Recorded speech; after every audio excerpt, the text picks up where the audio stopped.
कुल उत्तर प्रदेश के 7 चरणों में चुनाव होने हैं, जिसमें से पहला चरण खत्म हो चुका है। दूसरा चरण जो होगा वो 14 फरवरी को होगा, तीसरा 20 फरवरी को होगा, चौथा 23 फरवरी को होगा, पांचवा 27 फरवरी को होगा, छठा 3 मार्च को होगा और सातवां 7 मार्च को होगा और उसके बाद 10 मार्च को नतीजे आएंगे। यानी 10 फरवरी को पहला चरण खत्म हो गया, जिसमें 11 जिलों की 58 विधानसभा की सीटों पर इलेक्शन हुए। ऐसे हालात में उत्तर प्रदेश के पश्चिमी विधानसभा चुनाव से हमारे साथ पत्रकार हैं फरहान खान, आगरा से बराह रास्त जुड़े हुए हैं, जो ग्राउंड की रियलिटी को वहां से हमसे बताएंगे, साझा करेंगे, क्योंकि वो खुद ग्राउंड पर उतरे हैं, लोगों से जानने की कोशिश की है, समझा है हालात को, वहाँ बेहतर तरीके से वो समझते हैं पश्चिमी यूपी की, और कई सालों से पत्रकारिता की दुनिया में है। तो हमने मुनासिब समझा कि फरहान साहब से बात करें। फरहान भाई, बहुत बहुत स्वागत आपका, और आपने शुक्रिया, आपने समय भी दिया हमें बातचीत करने के लिए। धन्यवाद। तो सबसे पहले तो मुझे यही बताइए कि आप चूंकि आगरा से हमारे साथ जुड़े हुए हैं, थोड़ा सा सबसे पहले अपने आगरा के बारे में बताइए, उसके बाद में हम और दूसरी सीटों के बारे में बातचीत करेंगे कि आगरा में क्या कुछ माहौल रहा और किसकी फिजा ज्यादा आपको दिखी।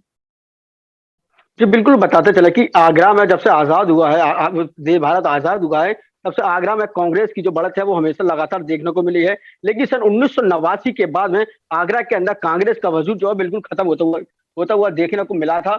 आज तक 1989 के बाद कांग्रेस अभी तक अपनी कोई भी सीट पर काबिज नहीं हो पाई है। लेकिन अपने खोए हुए जनाधार को दोबारा कायम करने के लिए कांग्रेस की राष्ट्रीय नेतृत्व प्रियंका गांधी वाड्रा जो है आगरा आई थी। उन्होंने खेरागढ़ विधानसभा में एक जनसभा को संबोधित किया था। लाखों की तादाद में भीड़ यहाँ एकत्रित हुई थी। उसी को लेकर चर्चा है कि इस बार जो खोई हुई जमीन है उसको दोबारा कांग्रेस जो है जीत सकेगी। लेकिन सन 2007 और 2012 की बात की जाए तो सन 2007 और 12 में बहुजन समाजवादी पार्टी ने यहाँ पर 9 विधानसभा मतलब 6 विधानसभा सीटों पर काबिज होकर यहाँ पर दलित की राजधानी घोषित किया था। आगरा को दलित की राजधानी के रूप से जाना जाता है। अभी हाल ही में महेंद्र कुमारी मायावती आगरा पहुंची थी, जहां उन्होंने अपनी पहली रैली का जो उद्घाटन है आगरा के कोठी मीना बाजार से ही शुरुआत किया था। कोरोना काल को देखते हुए 1000 लोगों की परमिशन की यहाँ दी गई थी, लेकिन हजारों की तादाद में यहाँ भीड़ एकत्रित हुई थी। अब देखना यह होगा कि ये भीड़ और ये जनसभा कितनी आगे कारगर साबित तो हो पाती है। जबकि 2017 में यहाँ आगरा की 9 की 9 विधानसभा जो थी उस पर बीजेपी ने जो है पूर्ण बहुमत बनाई थी। 9 की 9 विधानसभा सीटों पर बीजेपी काबिज हुई थी। आगरा की अगर हॉट सीट की बात की जाए तो आगामी 2022 के चुनाव में उत्तराखंड की पूर्व राज्यपाल और भारतीय जनता पार्टी की राष्ट्रीय उपाध्यक्ष बेबी रानी मौर्य आगरा की ग्रामीण विधानसभा सीट से जो है प्रत्याशी बनाई गई हैं। भाई बात की जाए आगरा की दक्षिण छावनी विधानसभा सीट से, तो छावनी विधानसभा सीट पर बीजेपी ने राज्य मंत्री जिया दरवेश को मुझे ओवरऑल बताइए, पूरी सीट की बात करके ओवरऑल मुझे बताइए कि आगरा में अगर हम पूरे ऐसे एक जनरल परसेप्शन बात करें तो आगरा में किसका पलड़ा भारी आपको नजर आ रहा है ओवरऑल? पढ़ने की अगर बात की जाए तो यहाँ त्रिकोणीय समीकरण देखने को मिल रहा है, क्योंकि पीछे 2017 में जो है बीजेपी को जनाधार मिला था। लेकिन कोरोना काल की बात की जाए और राष्ट्रवाद की बात की जाए तो यहाँ पर जो है मुस्लिम बाहुल इलाके जितने भी हैं वहाँ खासी नाराजगी भारतीय जनता पार्टी के लिए देखने को मिली है। वही कुछ पुराने चेहरे जो है आगरा में जो है भारतीय जनता पार्टी ने अपने जो है सिटिंग एमएलए को टिकट काट कर बाहरी चेहरों पर अपना विश्वास मत जगाया है। एतमादपुर विधानसभा से सपा के जो प्रत्याशी थे धर्मपाल, उनको टिकट दिया गया है जो कि बीजेपी से टिकट लड़ रहे हैं। ये खासी नाराजगी आगरा में जो है सिटिंग एमएलए है उनकी भी जो है बीजेपी पार्टी को देखने को मिलेगी। अब देखना ये होगा परिणाम आएंगे। कुल 11 जिले थे, जिसमें से शामली, मुजफ्फरनगर, बागपत, मेरठ, हापुड़, गाजियाबाद, बुलंदशहर, मथुरा, आगरा, गौतम बुद्ध नगर यानी जिसको नोएडा कहते हैं, और अलीगढ़, यानी कुल 11 जिलों के 58 विधानसभा सीटों पर चुनाव हुए थे।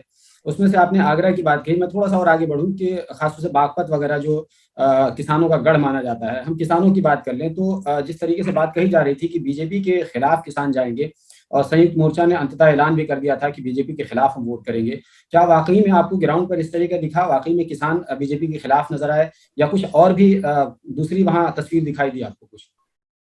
जी बिल्कुल बिल्कुल, किसान बिल्कुल खासा नाराज है भारतीय जनता पार्टी से, मुस्लिम खासा नाराज है भारतीय जनता पार्टी से, और जो समाज के लोग हैं, दलित समाज है, वो भी खासा नाराज है जो है भारतीय जनता पार्टी से। खास तौर से कोरोना काल में जो स्थिति देखने को मिली, हिंदुत्व फैक्टर जो देखने को मिला, क्योंकि आम नागरिक जो है उसका साफ तौर से कहना है कि जो सर्व समाज को लेकर साथ चलेगा वही इस देश पर राज करेगा। बीजेपी पार्टी में लगातार हिंदुत्व की बात की जाती है। अभी अयोध्या का मुद्दा नहीं फैला था, अब मथुरा और काशी की बात की जा रही है। तो आम नागरिक जो है इस बात से खासा नाराज है। वो चाहता है कि अमन और अमान जो है दुनिया में कायम रहे, देश में हिंदुत्व की बात न की जाए, विकास की बात की जाए। जो विकास की बात करेगा उसी जनप्रतिनिधि को यहाँ चुना जाएगा। पहले चरण में चूंकि मथुरा भी शामिल था और मथुरा में वो जो बात कही जाती है कि अयोध्या और उसके बाद मथुरा, इस तरह की बात की गई, तो जाहिर है कि मथुरा का क्या कुछ मामला था, थोड़ा सा मुझे बताइए। जी बिल्कुल, जिस तरीके से 2017 के अंदर चुनाव में योगी और मोदी इफेक्ट जो देखने को मिला था, जनाधार देखने को मिला था, हर हिंदुत्व का मुद्दा जो देखने को मिला था, लेकिन 2022 के चुनाव में हिंदू फैक्टर और योगी मोदी का चेहरा देखने को नहीं मिला है। कि मथुरा की श्रीकांत शर्मा की बात की जाए तो श्रीकांत शर्मा ऊर्जा मंत्री है। ऊर्जा मंत्री होने के बावजूद भी मथुरा की बात की जा रही है, अयोध्या, मथुरा, काशी की बात की जा रही है, तो ऊर्जा मंत्री श्रीकांत शर्मा को भी डर है कि कहीं इस बार मेरी कुर्सी भी मेरे हाथ से ना चली जाए। अच्छा, मुझे बताइए फरहान कि ये जो कांग्रेस का कुछ मामला है कि मतलब सिर्फ समाजवादी पार्टी वर्सेस बीजेपी ही है या त्रिकोणीय कुछ मामला है, और बीएसपी कहाँ स्टैंड करती है, क्योंकि बीएसपी का कोई नाम लेने वाला नजर नहीं आ रहा है।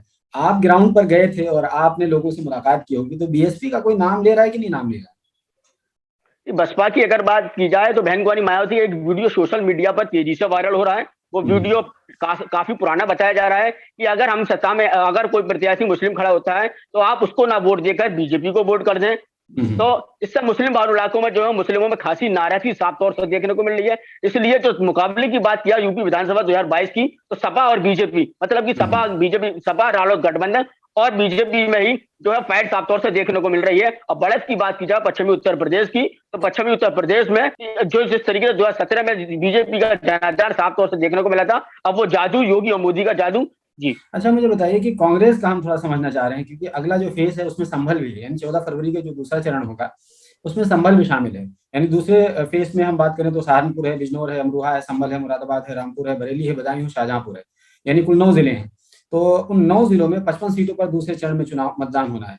तो ऐसी सूरत में मुझे बताइए, संभल में खासतौर से एक बहुत ही चर्चित प्रत्याशी नजर आ रही है, एक एंकर रह चुकी हैं, क्योंकि आप भी पत्रकारिता के शोबे से वाबस्ता हैं और वो भी पत्रकारिता के शोबे से वाबस्ता हैं, निदा अहमद। तो कांग्रेस को लेकर के थोड़ा सा उनके चेहरे बहुत ज्यादा दिखाई दे रहे हैं और उन्हीं के चेहरे के माध्यम से कांग्रेस का पंजा भी खूब नजर आ रहा है सोशल मीडिया पर।